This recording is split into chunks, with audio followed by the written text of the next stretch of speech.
अस्सलामु अलैकुम वरहमतुल्लाहि वबरकातुह।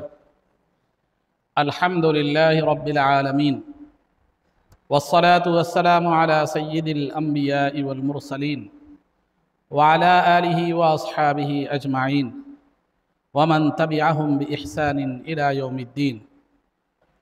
अम्मा बाद, क़ाल अल्लाहु तबारक व तआला बिल क़ुरआनिल मजीद वल फ़ुरक़ानिल हमीद। अऊज़ु बिल्लाहि मिनश शैतानिर रजीम। बिस्मिल्लाहिर रहमानिर रहीम। वला तहिनु वला तहज़नु व अंतुमुल अअलौना इन कुंतुम मुमिनीन। सदक़ल्लाहुल अज़ीम। क़ाल अल्लाहु तबारक व तआला फ़ी शअनि हबीबिही सल्लल्लाहु अलैहि वसल्लम। इन्नल्लाह व मलाइकतहु युसल्लूना अलन नबिय्य या अय्युहल्लज़ीना आमनू सल्लु अलैहि वसल्लिमू तस्लीमा। अल्लाहुम्मा सल्लि वसल्लिम वज़िद वबारिक अला हबीबिका सय्यिदिना व नबिय्यिना व मौलाना मुहम्मदिन व अला आलिहि व अस्हाबिहि अजमाइन।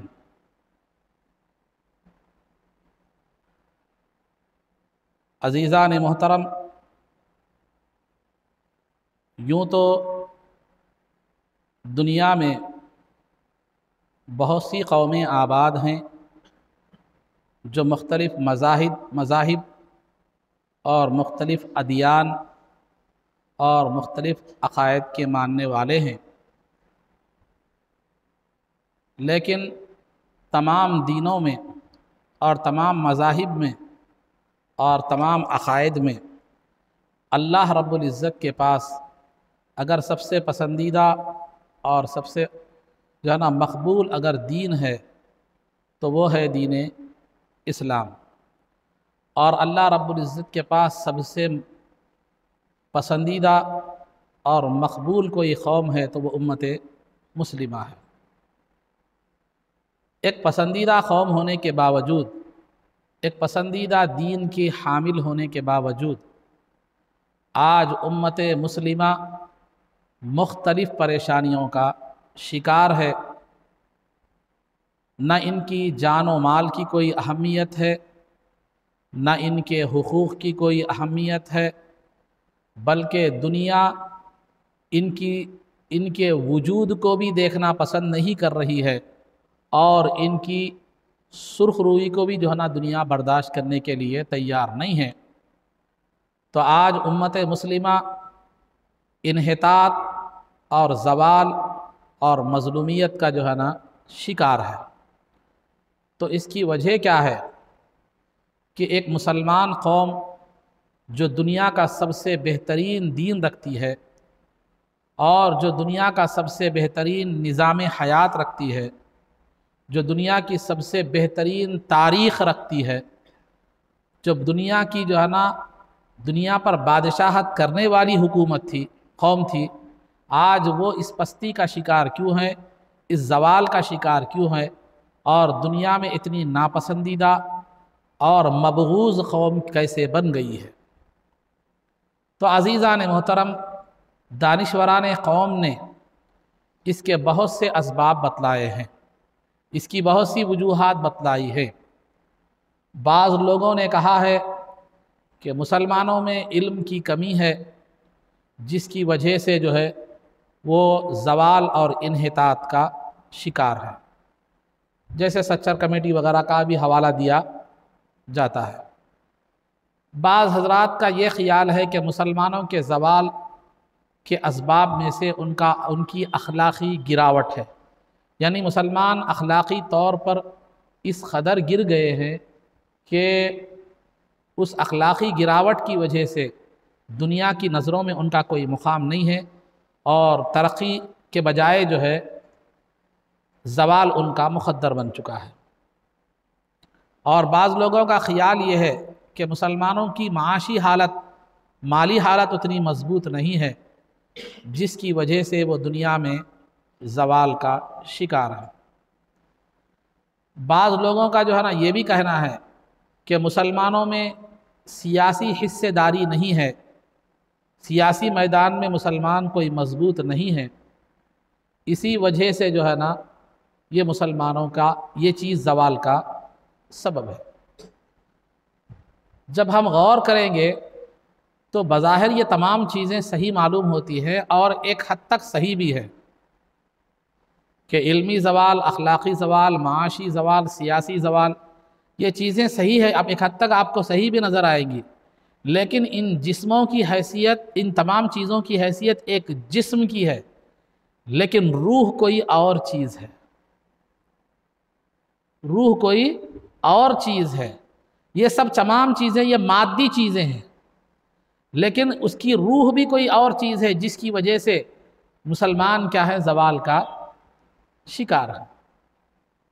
यकीनन ये भी असबाब हैं, ये भी असबाब है और हो सकते हैं, लेकिन इनकी हैसियत एक जिस्म की है। लेकिन दूसरी हैसियत जो है वो रूह की है, जिसको मुसलमानों ने फरामोश कर दिया, भुला दिया और उसको छोड़ दिया। अगर रूह है तो जिस्म में हरकत भी बाकी रहेगी, जिस्म काम भी करेगा और उस जिस्म की अहमियत और वक़ात भी रहेगी। रूह ना हो तो वो जिस्म नाकारा है, उसकी हरकत भी नहीं होगी, तकलीफ़ का एहसास भी नहीं होगा और फिर वो कोई अपनी कीमत भी बाकी नहीं रखेगा, बल्कि वो अपनी कीमत भी खो देगा। तो आखिर वो रूह क्या है जो मुसलमानों के ज़वाल का सबब बनी है? तो वो रूह है अल्लाह और उसके रसूल से वाबस्तगी को छोड़ देना और दीन इस्लाम से वाबस्तगी को तर्क कर देना। मुसलमान आज दीन इस्लाम से वाबस्तगी को तर्क कर दिए और जो है ना अल्लाह और उसके रसूल से वाबस्तगी को तर्क कर दिए और उन्होंने दूसरों का तरीक़ा, दूसरों का लाइफ स्टाइल, दूसरों का तर्ज़ ज़िंदगी को अपनाया, तो फिर वो इस काबिल भी नहीं रहे कि उनकी किसी हरकत व सुकून के ज़रिए से समझा जा सके वो मुसलमान है, वो मुसलमान है। तो अब आप बोलेंगे तो फिर क्या तालीम की कमी, फिर अखलाक की गिरावट, क्या ये चीज़ें जो है ना ज़वाल का सबब नहीं है इस मुसलमानों के? तो अगर आप तारीख़ का मुताला करेंगे तो बगदाद में मुसलमानों की एक बहुत बड़ी हुकूमत थी, लेकिन जिस वक्त मुसलमानों की हुकूमत ख़त्म हुई बगदाद में, उस वक्त मुसलमान इल्मी एतबार से भी बेमिसाल मिसाल थे, माशी एतबार से भी बेमिसाल मिसाल थे और जो है ना अखलाक़ी एतबार से भी बहुत तहज़ीब महज़्ज़ब कौम समझी जाती थी, सनात के एतबार से भी वो जो है ना बहुत बड़ी कौम समझी जाती थी और दुनिया की माशी पोजीशन के एतबार से मुसलमान ऐसे थे इन तमाम चीज़ों में कि कोई उनकी बराबरी नहीं कर सकता था। इसी तरह सल्तनत उस्मानिया जो तकरीबन पूरी दुनिया के जो है ना 3/3 हिस्से पर जो है ना हुकूमत जिनकी रही, जो है ना 3/3 हिस्से पर जिनकी हुकूमत रही, तो वो जब उनका ज़वाल हुआ तो उस वक्त इल्म की कमी नहीं थी, माशी बेहतरी की कमी नहीं थी और जो है ना मुसलमानों की जो है ना क़ुव्वत व ताकत की कमी नहीं थी, सब कुछ मौजूद था, लेकिन फिर भी उसके बावजूद वो ज़वाल हो गए। उंदुलुस सल्तनत अब्बासिया में, उंदुलुस दौर अब्बासी में उंदुलुस का हाल ये था कि जो है वहाँ की सनातकारी, वहाँ की इमारतों की जो है ना बनावट और वहाँ का फ़न तामीर और वहाँ हर ज़ुबान के उलूम की लाइब्रेरियाँ और वहाँ इल्म का मैदान इतना वसी था कि आज हम जिस तरह कोई नौजवान कनाडा या अमेरिका में USA में जाके तालीम हासिल करके फ़ख्र करता है कि मैं कनाडा में जो है ना पढ़ा हूँ, मैं कनाडा में मैंने ग्रेजुएशन किया है, USA में ग्रेजुएशन मैंने किया है, उस ज़माने में यूरोप के अंग्रेज़ उंदुलुस में तालीम हासिल करने के लिए आते थे, वहाँ की डिग्री पर वैसा फ़ख्र किया करते थे। किसकी हुकूमत थी? मुसलमानों की हुकूमत थी। तो इल्म भी था, माशियात में भी थे, तालीम में भी थी, तहजीब भी थी, फ़न तामीर भी था, सब कुछ थी, लेकिन जब भी मुसलमानों ने अल्लाह और उसके रसूल से वाबस्तगी को तर्क कर दिया तो फिर वहाँ से उनका ज़वाल शुरू हो गया, उनका ज़वाल शुरू हो गया। आप सल्तनत उस्मानिया की तारीख़ को भी पढ़कर देखिए, जब मुसलमानों ने इस्लाम का चोला उतार कर यहूदियत व नसरानियत का चोला पहन लिया तो फिर ज़वाल उनका मुक़द्दर बन गया। आज उंदुलुस की मस्जिदें चर्चों में तब्दील हो गई। आज भी उंदुलुस अगर आप देखेंगे, नेट पे मार कर देखिए, आज वहाँ की तामीरात, वहाँ का फ़न तामीर आपको पूरा इस्लामी फ़न तामीर नज़र आएगा, दिखेगी मस्जिद की तरह, लेकिन बने दिखा वहाँ अंदर चर्च होगा, क्योंकि जितनी भी मस्जिदें थी वो चर्चों में तब्दील हो गई। गरनाता का हाल देखिए, कभी तारीख पढ़िए उंदरुस की, आंखों से आंसू निकल जाएंगे। क्या सुनहरा दौर था मुसलमानों का, लेकिन जवाल क्यों हुआ? दुश्मनों ने देखा कि इनकी तरक्की, इनकी खुशहाली, इनकी सुरखरुई अगर है तो वो जो है ना इस्लाम से और उसके अल्लाह और उसके रसूल से वाबस्तगी में है। तो लिहाजा जब तक सल्तनत उस्मानिया के बादशाह और जब तक के उसके खुलाफा जो है ना दीन से वाबस्ता रहे, दीनदार रहे, किसी मैके लाल में हिम्मत नहीं थी कि वो उस सल्तनत की तरफ नज़र उठा कर भी देखे। लेकिन उन्होंने पहले लिबास को तब्दील कर दिया, ग़िज़ा को तब्दील कर दिया, तहजीब को तब्दील कर दिया, फिर इस्लाम, अल्लाह और उसके रसूल से वाबस्तगी को दूर कर दिया। तो फिर जो है ना वहाँ से इन्हिताज शुरू हो गया, सल्तनतें ख़त्म हो गई। आज दुनिया में उनका नाम और निशान सिर्फ तारीख़ी किताबों में बाकी रह गया। उनसे फिरे जहाँ फिरा आई कमी वक़ार की। इसी वजह से कहा है जब अल्लाह और उसके रसूल से फिर गए तो दुनिया उनकी सुरखरुई उनसे फिर गई और फिर कमी विकार की कमी आ गई। मुसलमान एक बाविकार कौम से निकलकर एक जलील कौम बन गई। तो मालूम यह हुआ इन तारीखी वाक़ियात से कि इल्म, अखलाकियात, माशी तरक्की, सियासी निज़ाम, यकीनन ये एक मुसलमानों की तरह इसको तर्क कर देना यकीनन एक जवाल की एक वजह बन सकती है, लेकिन हकीकी वजह नहीं बन सकती। हकीकी वजह जो मुसलमानों की रूह है वो अल्लाह और उसके रसूल से वाबस्तगी, दीन इस्लाम की पैरवी और दीन इस्लाम से वाबस्तगी है। आपको दो चार वाक़ियात मैं आपके सामने सुनाऊंगा। एक दो वाक़ियात में आप जंग उहद का मैदान है। जंग उहद हुई मुसलमानों की काफिरों से। जंग उहद में जो है ना मुसलमानों की तादाद बिल्कुल खलील, गैर मुस्लिमों काफिरों की तादाद मुसलमानों से दुगना तिगना ज्यादा। जंग उहद में रसूल पाक सल्लल्लाहु अलैहि वसल्लम ने मुसलमानों की सफ़े कायम फरमाई। सामने दुश्मन की सफ़े हैं, पीछे से हमले की गुंजाइश थी कि दुश्मन पीछे से हमला कर सकता है, पीछे का हिस्सा गैर महफूज था। तो सरकार दो आलम सल्लल्लाहु अलैहि वसल्लम ने 50 तीर अंदाजों को पीछे खड़ा कर दिया और अब्दुल्ला बिन जुबैर को उनका जो है ना अमीर बना दिया और कहा कि देखो काफिर अगर मुसलमानों पर गालिब हो जाए, वो उनको कत्ल कर रहे हों तब भी नीचे मत उतरना। मुसलमान काफिरों पर गालिब आ जाए और उनको कत्ल कर रहे हों, माले गनीमत लूट रहे हों, तब भी तुम नीचे नहीं उतरना। बल्कि बाज़ रिवायतों में यहाँ तक भी आता है हमारी नाशों को परिंदे भी अगर नोच रहे हैं तो नीचे मत उतरना। सरकार ने ताकीदी अहकाम जारी फरमा दिए थे। जब जंग शुरू हुई तो मुसलमानों ने पहली बाजी में ही जंग जीत ली थी। उसके बाद जब मुसलमान गैर मुस्लिमों के काफिरों के दुश्मनों के मालों को जमा करने लगे तो जो है ना वो जो 50 मुसलमान तीरंदाज पीछे खड़े थे वो जो है नीचे उतर गए। अब्दुल्ला बिन जुबैर रजी अल्लाह ताला अन्हु ने उनको सरकार का ताकीदी हुक्म सुनाया, लेकिन वो ये समझे कि अब जंग तो खत्म हो गई, नीचे उतरने में कोई खतरा नहीं है। हालात और माहौल को देखकर वो जो है ना नीचे उतर गए। अब्दुल्ला बिन जुबैर से मिलाकर सिर्फ 10 सहाबा वहां पर रह गए।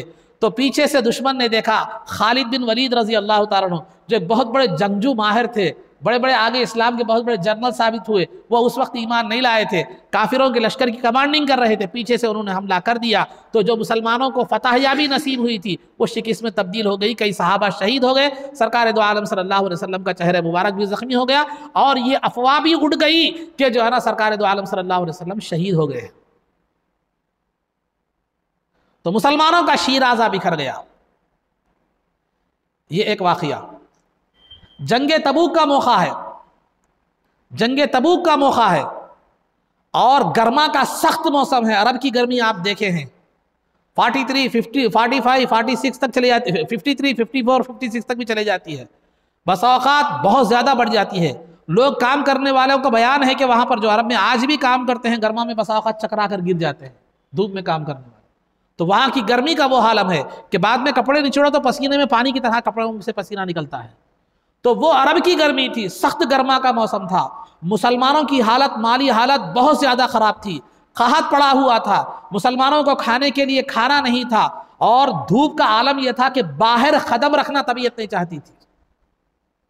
वैसे वक्त में दुश्मनान इस्लाम ने देखा कि मुसलमानों की हालत कमज़ोर है, लिहाजा उनको ख़त्म करके नाम निशान मिटा दिया जाए। तो दुश्मन मुसलमानों के खिलाफ हमला करने की जो है ना तैयारी शुरू करने लगे। तो सरकार दो आलम सल्लल्लाहु अलैहि वसल्लम को इत्तला मिली कि दुश्मन के इरादे नापाक हैं, तो लिहाजा सरकार ने उस हालत में कहा चलो हमें जंग के लिए निकलना है। सरकार ने कहा कि तबूक से जो फौज आ रही थी, क़ब्ल इसके कि वह फौज मदीने को आए, हम ही तबूक पहुंच जाते हैं, हम ही क्या करते हैं, तबूक को पहुंच जाते हैं। तो सरकार आलम सल्लल्लाहु अलैहि वसल्लम ने सहाबा को निकलने का हुक्म दिया, तो तकरीबन सहाबा सरकार के हुक्म पर निकल गए, लेकिन मुनाफिकीन वहीं पर जो है ना रह गए, और बाज़ जो ज़ईफ़ सहाबा थे जो नहीं निकल सकते थे वो भी माजूर सहाबा रह गए, लेकिन बाज़ सेहतमंद सहाबा भी रह गए। वजह क्या थी उसकी हर एक सहाबी की कोई ना कोई वजह थी, लेकिन वो तफसीलात बताने का मौका नहीं है। काब बिन मालिक रजी अल्लाह ताला अन्हु के पास सवारी उवारी बेहतर थी, अच्छी थी, हालात अच्छे थे, तो उन्होंने जो है ना सोचा कि अभी वो 700 किलोमीटर का तकरीबन सफ़र है, 700-800 किलोमीटर का सफ़र है, वो उतनी दूर धूप में जा रहे हैं मुसलमान, सरकार दो आलम सल्लल्लाहु अलैहि वसल्लम, खाने की तंगी है, जंग की तैयारी की तंगी है, सामान भी उतना वाफिर मकदार में नहीं है, लेकिन अल्लाह और उसके रसूल के भरोसे पे निकल पड़े और जा रहे हैं। तो काब बिन मालिक रजी अल्लाह ताला ने सोचा कि ठीक है मेरे पास सवारी अच्छी है, मैं तेज़ी से निकल कर आगे क्या करूँगा, सरकार से मिल जाऊँगा, आज निकलूँगा कल निकलूँगा, आज निकलूँगा कल निकलूँगा। इसमें निकलने में क्या हो गई, थोड़ी देर हो गई, ताख़ीर हो गई, जिसकी वजह से अब उनको ये यकीन हो गया कि अब मेरा जाना कोई फ़ायदामंद जो है ना नहीं है। लेकिन वो जब भी मदीने में देखते कि पूरे मदीने के नौजवान अल्लाह और उसके रसूल के रास्ते में लड़ने के लिए गए हैं और मैं अकेला बूढ़ों बच्चों और औरतों के साथ हूँ, तो हमेशा बहुत ज़्यादा शर्मिंदगी उन्हें जो है ना हुआ करती थी।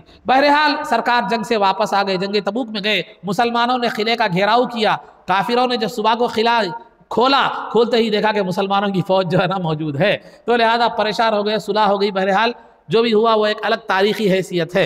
लेकिन जब सरकार वापस आए तो मुनाफिकीन जो दिल में कुफ्र था, जुबान से ईमान जाहिर कर रहे थे, वो मुख्तलिफ बहाने सरकार को बताने लगे। सरकार दिल के हालात भी जानते थे, मुनाफिक है वो भी जानते थे, लेकिन सरकार ने कहा ठीक है ठीक है ठीक है, आपने नज़रअंदाज फरमा दिया। लेकिन काब बिन मालिक रजी अल्लाह ताला ने जब सरकार की ने ये अहद कर लिया कि मैं जो है ना सरकार से झूठ नहीं बोलूँगा, मैं बतला दूंगा कि या रसूल अल्लाह मेरा कसूर है, क्योंकि अगर मैं झूठ भी बोलूँगा सरकार से तो सरकार को मालूम हो जाएगा, अल्लाह रब्बुल इज़्ज़त आपको उसकी इत्तला देगा, फिर बाद में सरकार की नाराज़गी से बेहतर है कि सही बात कह दी जाए। तो लिहाजा आप जो है ना आकर सरकार को सलाम किया, तो सरकार ने अपना चेहरा मुबारक फेर लिया, सरकार ने अपना जो है ना चेहरे मुबारक क्या कर लिया, फेर लिया, और सरकार से अब्दुल्ला जो है ना इन्होंने काब बिन मालिक रजी अल्लाह तआला ने कहा, या रसूल अल्लाह मेरा कोई मैं जो है ना मेरे पास कोई उज़्र नहीं है, बल्कि मेरा कसूर है कि मैंने आजकल में जो है ना जंग में आने का जो है ना जिहाद में आपके साथ शिरकत को मैंने तर्क कर दिया है।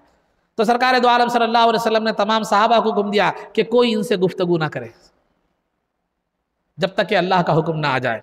तो लिहाजा तमाम सहाबा ने गुफ्तगू को बंद कर दिया, सरकार भी उनसे गुफ्तगू बंद कर दिए, और काब बिन मालिक रजी अल्लाह ताला अन्हु मस्जिद को आते, नमाजें पढ़ते, ख्वाब चले जाते, लेकिन जो है ना हमेशा ये खौफ रहता कि कहीं इस आलम में मेरी मौत आ जाए तो क्या अल्लाह की बारगाह में क्या जवाब दूंगा कि मैं दुनिया से इस हाल में आया कि रसूल पाक सल्लल्लाहु अलैहि वसल्लम मुझसे नाराज थे।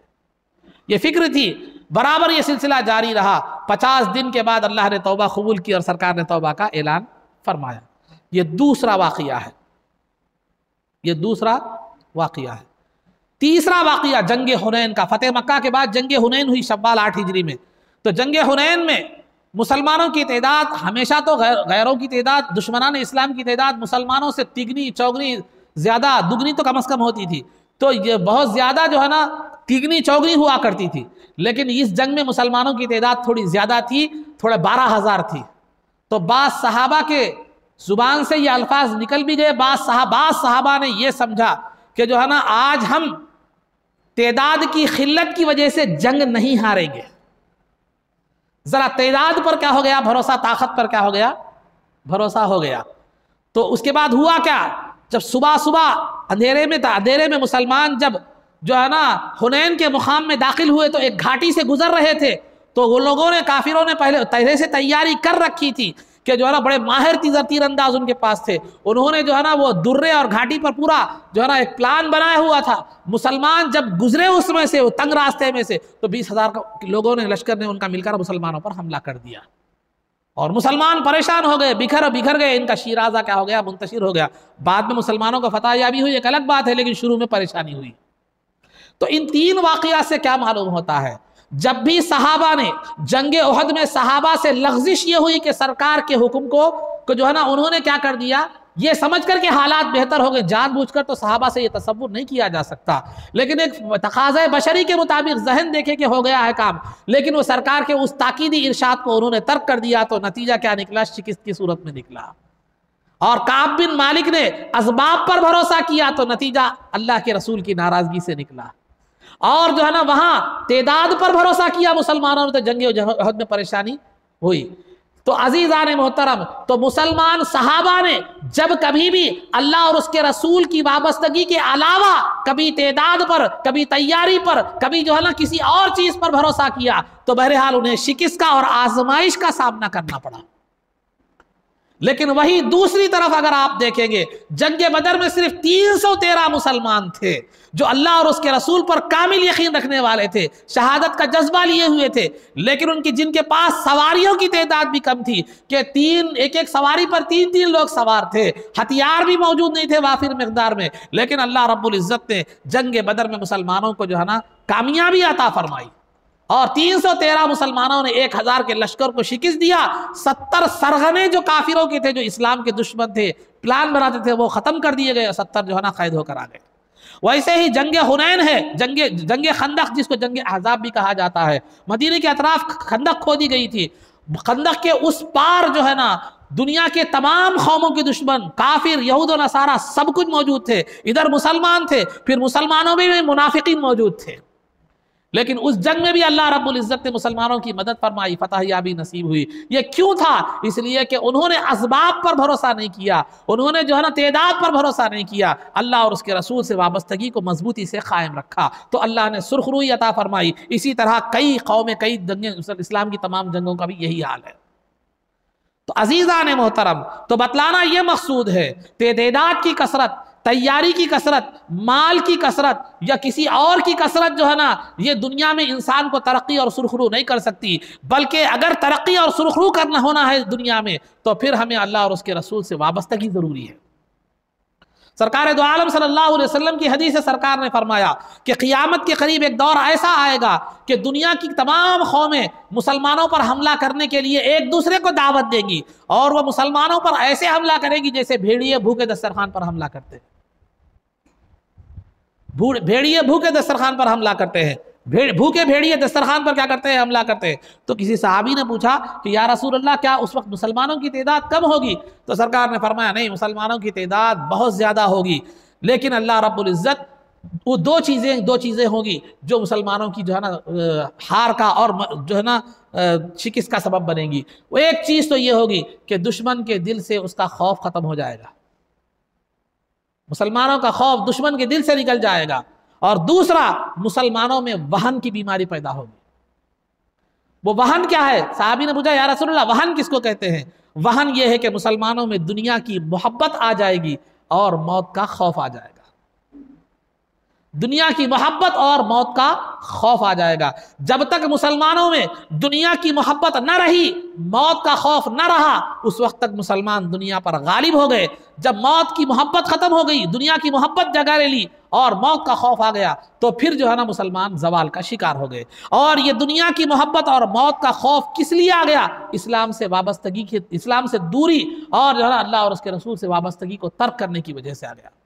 क्या आपने नहीं देखा कि मुसअब बिन उमैर रजी अल्लाह तआला अन्हु एक जलीलुल क़द्र सहाबी रसूल है कि उनका हाल इस्लाम लाने से पहले ऐसा था कि वो बड़े उनकी वालिदा मोहतरमा, वो बड़े पैसे वाले थे, वालिदा मोहतरमा ने बड़ी नाज़ो नेमत में पाला था। हर रोज एक ऐसा कीमती लिबास पहनते थे कि पूरे उनके इलाके में उतना कीमती लिबास कोई नहीं पहनता था।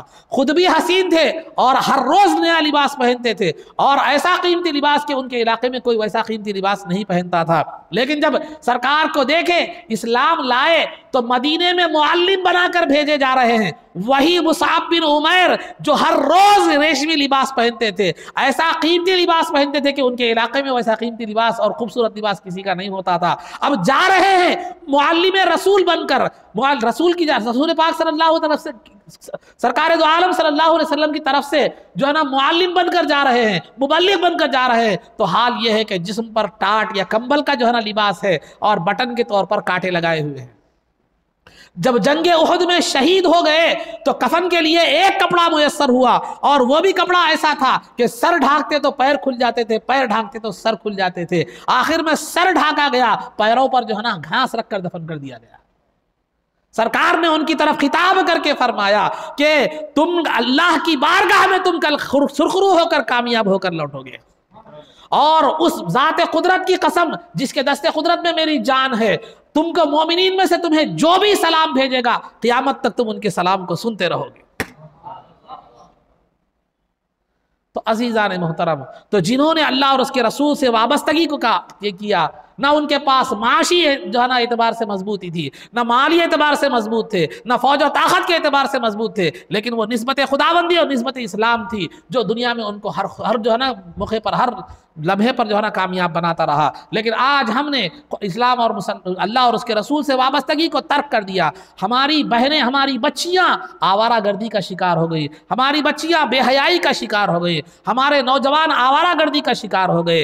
और आज हम जो है ना, हमारी तहजीब का आलम यह हो गया है कि हमारे सर पर कोई और तहजीब नजर आती है, हमारे लिबास पर कोई और तहजीब नजर आती है, हमारी जिंदगी में कोई और तहजीब नजर आती है। इस्लाम को हमने पूरे तौर पर फरामोश कर दिया, बल्कि अपने हाल से, अपने अमल से हम ये बता रहे हैं कि हम इस्लाम को अपनाना एक जो है ना एक बोझ महसूस कर रहे हैं, और इस्लाम को मुसलमान होना एक शर्मिंदगी महसूस कर रहे हैं।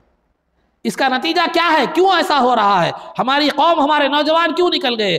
जो है ना, एक शादी करके 8 दिन बीवी को सही नहीं रख सक रहा, 15 दिन बीवी को सही नहीं रख सक रहा, कई 1 महीने में तलाक दे रहा है, कोई 4 महीने में तलाक दे रहा है, कोई साल 2 साल में तलाक दे रहा है। अरे जिंदगी संवारने के, बनाने के काबिल न लड़के रहे न लड़कियां रहे, न मुसलमान नौजवान जो है ना इस काबिल रहे कि कुछ कर सके, कुछ बन सके, बल्कि जो है ना पूरी यहूदियत और नसरानियत का जो है ना लिबास उन्होंने ओढ़ लिया, और अपनी जिंदगी का लाइफ स्टाइल खुद जो है ना फिल्मी हीरो और फिल्मी स्टारों की तरह क्या कर दिया, बना दिया। और हमने ऐसे उन फिल्मी स्टारों की जो है ना तहजीब अपना ली, उनका लाइफ स्टाइल बना दिया, और उन ऐसे लोगों के लाइकर बन गए जो आज दुनिया में उस मुकाम पर पहुंचे हैं, तो या तो ईमान बेचकर या तो इस्मत बेचकर।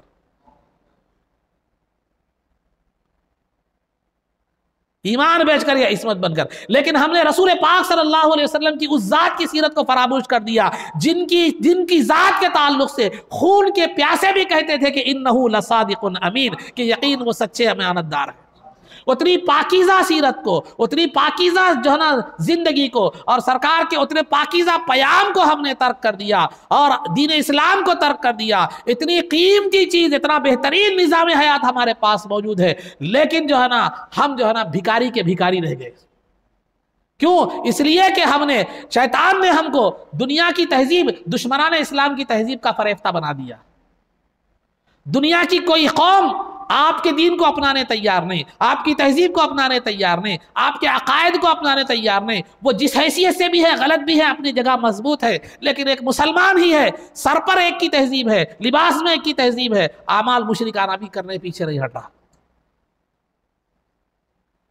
क्यों? इसलिए कि हमारे पास दीन की अहमियत नहीं है और हम इस्लाम से वाबस्ता नहीं है। मुसलमान कब नजर आते हैं? हम कब नजर आते हैं? जुमा और ईदैन के वक्त मुसलमानों की तादाद नजर आती है, वो भी खुतबे के वक्त या सलाम फेरने के बाद सही तादाद आपको नजर आती। क्यों? क्योंकि बाज खुतबे के वक्त आते हैं, बाज नमाज में आते हैं, बाज कायदे में आते हैं, जुमा के दिन। हमारी ये हालत है। हमने अपनी औलाद को वो दर्स दिया ही नहीं। मुसलमानों में से बाज घराने तो ऐसे हैं जो ईसाई बच्चा पैदा होते ही जो तरबियत का दौर होता है, जो बच्चे को बनाने का दौर होता है, उसको तराशने का दौर होता है, वो उस दौर में हमने बच्चे को ले जाकर ईसाइयों के हाथ में दे दिया। जब वो उनके माहौल में परवरिश पड़ेगा, उन ईसाई मशीनरी की स्कूलों में पढ़ेगा, या जो है ना मुशरिकाना और जो है ना मिशनरी के स्कूलों में वो पढ़ेगा, तो फिर उसे इस्लाम कहाँ मिलेगा, दीन कहाँ मिलेगा, वो कहाँ मिलेगा? वही माहौल में पढ़ा, वही माहौल में डिग्री किया, वही माहौल में ग्रेजुएट पढ़ा, वही माहौल में आगे निकल गया, वो सब कुछ तो बन गया, लेकिन मुसलमान नहीं बन सका। हमने बच्चियों को भी वही किया। बच्चे ना मुसलमान रहे, ना बच्चियां मुसलमान इस्लाम से वाबस्ता रहे, बल्कि इस्लाम की वाबस्तगी और से को वो लोग शर्मिंदगी महसूस कर रहे हैं। अब हम कामयाबी का तस्वुर कहां से करें? क्योंकि हमने डाला ही कांटे का दरख्त बोकर, कांटे का बीज बोकर हम फूल की तमन्ना कैसे कर सकते हैं? फिर बाद में परेशान होने से कोई फायदा नहीं है। हमें जुल्म हो रहा है, हमारे हुकूक छीने जा रहे हैं, हमारे वो हैं, हमारे ये है, हमारे, क्या फ़ायदा? कोई पुकार लेने से कोई फ़ायदा नहीं, क्योंकि गलती तुम्हारी ही है।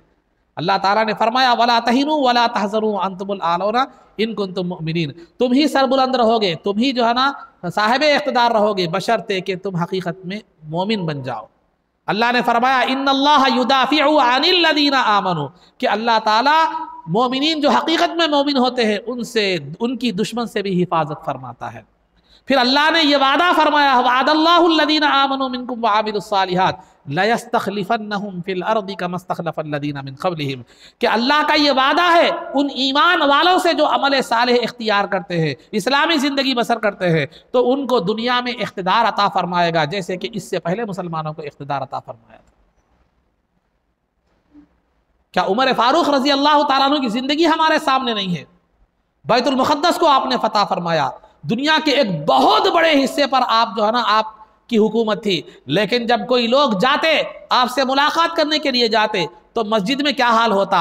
खलीफा के जिस्म पर कई पेवन लगे हुए होते, नीचे मिट्टी की ईंट को तकिया बनाया हुआ है खलीफा, और रेती पर सोया हुआ है।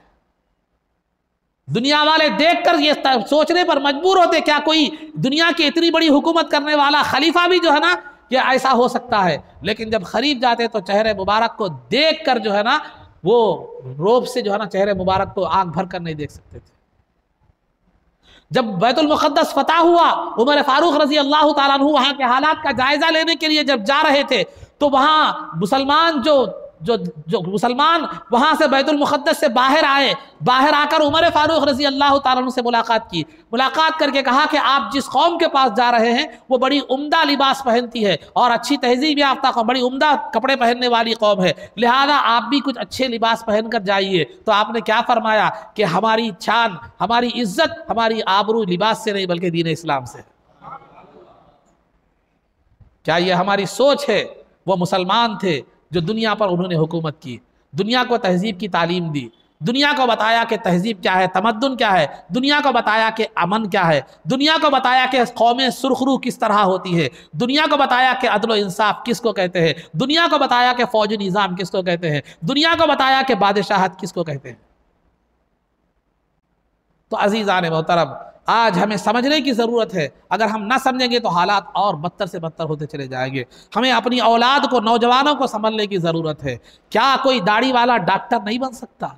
क्या कोई इस्लाम का पाबंद इंजीनियर नहीं बन सकता? क्या नहीं है आज मौजूद? आज भी अल्लाह के कुछ नौजवान ऐसे हैं जो दीन का जज्बा रखते हैं, दीनी लाइन में रहते हुए डॉक्टर भी है, इंजीनियर भी है, बड़े बड़े पोस्टों पर भी है। क्या आप वो नहीं बन सकते? क्या डॉक्टर बनने के लिए इंजीनियर दाढ़ी काटना ज़रूरी है? क्या डॉक्टर बनने के लिए यहूदियत को अपनाना ज़रूरी है, यहूदी निज़ाम को? क्या डॉक्टर बताने के लिए यहूद व नसारा के जो है ना लाइफ स्टाइल को अपनाना ज़रूरी है?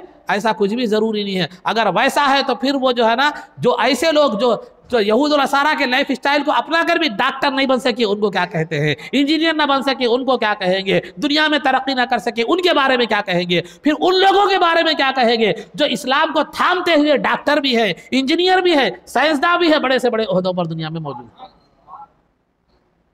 तो हमें यह नज़रिया तर्क करने की ज़रूरत है।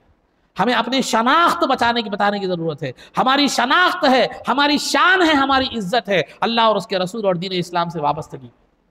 वरना अगर हम ये छोड़ देंगे तो फिर जो है ना वो इकबाल का वो जो शेर है, ना समझोगे तो मिट जाओगे ऐ मुसलमानों, तुम्हारी दास्तां तक न रहेगी दास्तानों। तो लिहाजा हमें औलाद को दुनिया की तालीम देने से साथ साथ दीनी तालीम देना है, इस्लाम से वाबस्ता रखना है, अल्लाह और उसके रसूल से वाबस्ता रखना है, सहाबा और सहाबियात की ज़िंदगियाँ उनके सामने बताना है, औलिया और औलियात की ज़िंदगियाँ उनके सामने बताना है। हमें ही नहीं मालूम तो बताएंगे क्या? तो अज़ीज़ान मोहतरम, तो ये सब चीज़ें हमने तर्क कर दिया तो यकीनन इल्म की कमी भी आ गई, अखलाक की गिरावट भी आ गई, माशी बहरान भी आ गया, और जो है ना हमारा जो है ना सियासी हिस्सेदारी भी हमारी ख़त्म हो गई। अगर इस्लामी निज़ाम को अपनाते तो इस्लाम में इल्म भी है, माशियात भी है, जो है ना सियासत भी है, और हर चीज़ इस्लाम में मौजूद है। इस्लाम एक ऐसा मज़हब है, एक ऐसा कानून है, वो सिर्फ मुसलमानों पर नहीं दुनिया पर इख्तिदार करने की सलाहियत रखता है। अगरचे कि वो कानून आज से 1400 साल का पहले है, लेकिन उस कानून में तरमीम की आज कोई ज़रूरत पेश, क़यामत तक तरमीम की कोई ज़रूरत पेश नहीं आती, दफ़ात को बढ़ाने की ज़रूरत पेश नहीं आती। वही 1400 साल पहले का कानून है, दुनिया के रहती दुनिया तक वो इतना अपडेट है कि हर मसला उसके अंदर मौजूद है। उसके अलावा दुनिया के जितने भी कानून हैं वक्तन फ़वक्तन हालात के लिहाज से उनकी तरमीम अमल में आती है, उनके दफ़ात बढ़ा दिए जाते हैं, उनके जो है ना कानून में थोड़ी सी तब्दीलियाँ पैदा की जाती है, लेकिन इस्लाम के कानून में कोई तब्दीली पैदा नहीं की गई। वही कानून है जो क़यामत तक चलेगा और दुनिया कितनी भी तरक्की कर ले उसकी रहनुमाई करता रहेगा। इस्लाम इस इंसान जमीन पर रहे तो भी वही कानून हिदायत देगा, इस्लाम चांद पर भी अगर अपना घर बना ले तो वही कानून उसके लिए हिदायत। तो इतना अजीम मजहब, इतनी अजीम तालीमात रखते हुए अगर हम अमल ना करें और उससे वाबस्ता ना हो तो हमारी हालत उस आदमी की तरह है जो कहा जाता है पड़े पारस बेचे तेल। पड़े पारस बेचे तेल, ये वाकया मैं इससे पहले भी आपको सुना चुका हूं, लेकिन जो है ना मैं फिर मुख्तसर तौर पर आपको बतला दूं। पारस एक कीमती पत्थर होता है, आप मिसाल के तौर पर उसको हीरा समझ लीजिए। आप हीरा तो आपको जहन में, एक पारस एक हीरे के लेवल का एक कीमती क्या होता है, पत्थर होता है। तो एक आदमी था, उसके पास वो पत्थर मौजूद था, उसके बावजूद वो क्या करता था, दिन भर घाना चलाता था, तेल निकालता था, तेल बेचता था, बड़ी मेहनत और मशक्कत से पैसे कमाता था, लेकिन वो पत्थर को पहचान न सका, पत्थर को पहचान न सका। तो लिहाजा उसके बाद एक अक्लमंद आदमी जो पत्थर की पहचान रखता था उसके पास से गुजरा, उसकी दौड़ धूप को कमाने के लिए, वो करने के लिए देखा, दौड़ धूप को देखा, देखकर सोचा कि ये नादान कैसा नादान है, उसके पास इतना कीमती पत्थर है कि उसकी 7 पुश्तें खा सकती हैं, फिर ये तेल बेचते हुए फिर रहा है, तेल बेचते हुए फिर रहा है। तो वो अक्लमंद ने कहा पड़े पारस बेचे तेल। अरे तू इतना नादान है कि तेरे पास इतनी कीमती पत्थर है कि जो है ना तू तेल ना भी बेचे, कारोबार ना भी करे तो तेरी 7 पुश्तें उससे खा सकती है, लेकिन तू उसकी कीमत को समझ ना सका। तो हमारे पास इस्लाम की नेमत है लेकिन हमने उसकी कीमत को समझा नहीं, उसकी अहमियत को समझा नहीं, इसीलिए दुनिया के सामने तेल बेचते हुए फिर रहे। कभी इस दर पर गए, कभी उस दर पर गए, कभी वहां फरियाद लगाई, कभी यहाँ फरियाद लगाई, कभी वहां अपने मसाइल का हल किया, कभी मसला तलाक का है जा रहे पुलिस स्टेशन में, मसला विरासत का जायदाद का है जा रहे हैं कोर्ट में। क्या इस्लाम में तलाक की वो नहीं है, रहनुमाई नहीं है? क्या इस्लाम में विरासत की रहनुमाई नहीं है? है, सब कुछ है, मालूम भी है, लेकिन क्यों देखेंगे मौलाना के पास अपने फायदे का मसला मिलता है तो यहां ठीक है ना, तो कोर्ट में जाएंगे।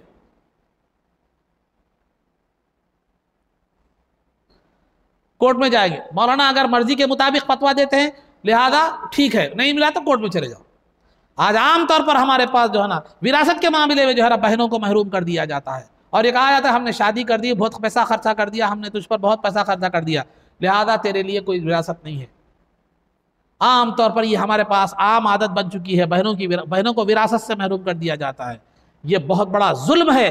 आज तो आप उनका ले लेंगे, आज उनकी माल ले लेंगे, उनका दौलत ले लेंगे, उनका हक ले लेंगे, लेकिन कल क़यामत के दिन हो या आप उसके बाद हज करें, उम्रे करें, कितनी भी तौबा करें, जब तक वो बहन माफ़ नहीं करेगी आप पर वो चीज़ माफ़। थोड़ी सी दुनिया की दौलत के लिए, दुनिया की मोहब्बत, थोड़ी सी दुनिया की दौलत के लिए आपने क्या कर दिया, बहनों के हिस्सों को विरासत में ये कर दिया और बीवियों पर हमने जुल्म कर लिया। वहां दादागिरी बाहर तो नहीं चलती लेकिन बीवी के दादागिरी चलाते हैं। हुकूकुल इबाद का हम शिकार है, उसको इंसान तो बल्कि जानवर को तो भी कम से कम जो है ना हमारे पर रहम आता है, लेकिन बीवी को जानवर से ज्यादा हमने बदतर समझ लिया, काम करने की एक मशीन समझ ली। अरे गाड़ी भी चलाते हैं तो थोड़ा इंजन गर्म हुआ तो रेस्ट देते हैं, लेकिन उसकी तबीयत खराब हो, जो भी खराब हो, हमने उसको एक नौकरानी समझ लिया है। तो अजीज़ान मोहतरम, और हमारे नौजवानों का हाल, मैं कईयों मरतबा इतने मसाइल तलाक के हमारे पास आ रहे हैं, इतने मसाइल हमारे पास तलाक के आ रहे हैं कि जो है ना अब ये जो है ना अगर जो ना इतने जरी बात, हफ्ता हुआ शादी होगी तलाक, महीना हुआ शादी हो गई तलाक, 4 साल 5 साल तलाक। अब ये कोई गारंटी नहीं रही कि इन जिंदगी भर ये जोड़ा चल सकता, नहीं चल सकता। 15 साल के बाद भी हो सकता, 25-25 साल शादी हुए से भी तलाक है, तलाक। एक जमाने में शादी होती थी तो ये तसव्वुर होता था कि ये जिंदगी भर मेरी शरीक हयात यही है। आजकल ना बच्चियों में वो मिजाज रहा शौहर के साथ निभाने का, ना बच्चों में वो मिजाज रहा। क्यों नहीं रहा? इसलिए कि उन्हें वो तालीम मिली ना, वो तरबियत मिली ना, वो मिजाज मिला। बच्चे को चबूतरे पे से लाकर स्टेज पे बिठा दिए, नुक्कड़ों पर से, चबूतरे पर से लाकर उसको क्या कर दिए मालूम है, स्टेज पर क्या कर दिए, बिठा दिए। शादी के स्टेज पर, वो नौशा के स्टेज पर। अब वो नुक्कड़ों पर बैठने का, चबूतरे पर बैठने का आदी है, गोलियां खेलना, गोटियां खेलना, बच्चियों को छेड़ना और जो है ना ये वो बेकार कामा करने का आदी है। जिम्मेदारी उसको मालूम नहीं, जिम्मेदारी क्या चीज होती मालूम नहीं, और निभाना जिम्मेदारी क्या चीज है वो मालूम नहीं। उसको लाके क्या कर दिया मालूम है, शादी के बीवी को क्या कर दिया, गले में डाल दी। अब उसको कैसा दिखता है, ये बोझ है दिखता, किसी ना किसी हैसियत से क्या करता है वो छुड़ाने की कोशिश करता, क्योंकि उसको ना जिम्मेदारी मालूम, पहले से जिम्मेदारी उसको एहसास रहा, या वालिदैन उसको जिम्मेदारियां लगाते रहे, कुछ तो भी रहे, तो फिर एक बात रहती है। तो जो है ना हमारे पास माहौल, मैं एक बात आपके सामने बताता हूं, ये मेरी राय है, आप उसको इख्तिलाफ भी कर सकते हैं। औलाद को देखिए, पहले वो पढ़ सकती है तो पढ़िए, पढ़ाइए उसको। पढ़ नहीं सकती, पढ़ने का शौक नहीं है, खाली आवारागर्दी कर रहा है, तो उसको क्या कीजिए, फौरन किसी न किसी काम या हुनर से सिखा दीजिए उसको, या कारोबार लगा कर दीजिए और फौरन उसकी शादी कर दीजिए। उन पढ़ रहा नहीं, शौक नहीं है, आवारागर्दी कर रहा, उससे पैसे आप लाखों के खर्चा करते ही जा रहे हैं, करते ही जा रहे हैं, करते ही जा रहे हैं। तो जबरदस्ती मुंह में ठोसे ऐसा हो गया, तो देखिए उसकी जिंदगी का फैसला। तो उसको जिम्मेदारियों का एहसास नहीं होता, डायरेक्ट कट्टे में से लाकर आप जो है ना स्टेज पे बिठा देंगे तो उसको शादी क्या मालूम, जिम्मेदारी क्या मालूम, बीवी बच्चों की जिम्मेदारी क्या मालूम, चंद दिनों में फेल हो जाता। और बच्चियों का मामला, हमारे पास बच्ची पढ़ रही। हमारे पास क्या होता था बचपन में, हमारे पुराने लोग, बड़े लोग, हमने देखा है, बच्चियों को एक 12-13 साल की उम्र में आने के बाद घर का काम काज, थोड़ा झाड़ू बर्तन वगैरह क्या है मालूम, ये करते थे। बच्ची जब बड़ी हो जाती है, 15-20 साल के करीब हो जाती, तो उसको खाना पकवान वगैरह सब सिखाते थे और उसको तरबियत देते थे कि बेटा देख, तेरा ये माँ बाप का घर हमेशा का घर नहीं है, बल्कि वो तेरी जिंदगी आगे बसाना है, तुझे घर बसाना है, तुझे एक जिंदगी क्या है ये करना है। वो तरबियत वगैरह मिलती थी। आज हमारे पास क्या हो गया, बच्ची 10th हो गई, उसके बाद इंटर हो गई, उसके बाद डिग्री हो गई, उसके बाद बीएड, उसके बाद ग्रेजुएट, उसके बाद फला क्या है, बच्ची पढ़ रही। उसके बाद जब तालीम मुकम्मल हो गई तो आधी बुढ़ी हो जाती है। और आधी बुढ़ी होने के बाद पहले तो रिश्ते आना का मसला रहता, रिश्ते आ भी गए समझो, वो रिश्ता आने तक वो तालीम के दौर के दरमियान उसे इतनी भी फुर्सत नहीं मिलती कि वो घर में पकवान कर सके, घर को संभाल सके। जाहिर सी बात है, जब ससुराल में जिम्मेदारी का बोझ पड़ेगा तो वो उसको निभा नहीं सकेगी। लड़ाई झगड़े, किसी भी बात से बहाना क्या है मालूम है, और जिंदगियां खत्म हो जाती है। तो ना मर्द बच्चा जो है ना जिम्मेदारियों को निभाने के काबिल रहे हमारे मर्द, और ना हमारी बच्चियां जिम्मेदारी को निभाने के काबिल रहे, क्योंकि उन्हें वो तरबियत ही नहीं मिली, वो जिम्मेदारी का एहसास ही जो है ना नहीं दिया गया।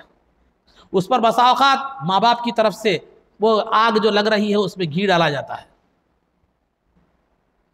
बहुत से, मैं ये बता रहा हूँ, मैं आपको बतला रहा हूँ, इतने तलाक के वाकयात हमारे पास आ रहे हैं, इतने तलाक के वाकयात हमारे पास आ रहे हैं। नौजवानों के हफ्ता, 8 दिन, 2 महीने, 3 महीने, 5 महीने, 4 साल, 5 साल, 25 साल शादी होने के बाद, ये हमारा है। तो बहरहाल अज़ीज़ान मोहतरम, तो हमें इस जानिब तवज्जो करने की ज़रूरत है और इस जानिब गौर व फिक्र करने की ज़रूरत है। तो दुनिया के साथ साथ इस्लाम, शरीयत और वाबस्तगी हमारी पहचान है, हमारी शान है और हमारी दुनिया व आखिरत की सुरखरुई का निशान है। इसको तर्क करके हम दूसरे रास्ते से अगर दुनिया में तरक्की हासिल करना चाहें तो जो है ना ऐसा ही है कि जाना आपको हैदराबाद है और निकल पड़े करनूल के रास्ते पर। आपको करनूल आएगा, बेंगलुरु आएगा, ऊटी आएगा, अब वो आप पूरी दुनिया के कोने तक चले जाएंगे वहां से, लेकिन आपको हैदराबाद नहीं मिलेगा, क्योंकि आपने रास्ता ही गलत इख्तियार किया है।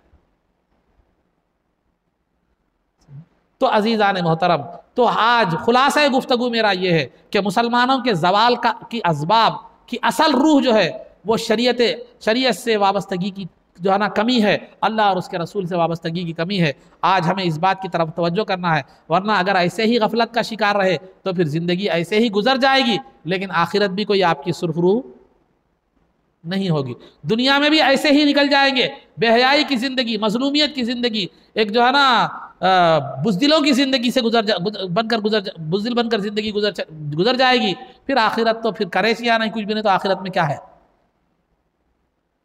तो ये संभलने की ज़रूरत है, अपनाने की ज़रूरत है, और हमें जो है ना इस बात पर गौर करने की ज़रूरत है। अल्लाह रब्बुल इज़्ज़त से दुआ है जो कुछ भी कहा गया है कहने वाले को और सुनने वालों को अमल की तौफीक रफ़ीक अता फरमा, इज़्ज़त व आफ़ियत की ज़िंदगी दे और ईमान पर हमारा ख़ातिमा फरमा, क़ब्र में दीदार मुस्तफ़ा से बहरबर फरमा, नबी पाक सल्लल्लाहु अलैहि वसल्लम के क़दमों में हमारा हश्र फरमा, आपकी शफ़ाअत उज़्मा से हमको बहरबर फरमा, आपके दस्ते मुबारक से जामे कौसर पीना नसीब फरमा, जन्नत में आपकी ग़ुलामी मइयत और रिफ़ाक़त नसीब फरमा।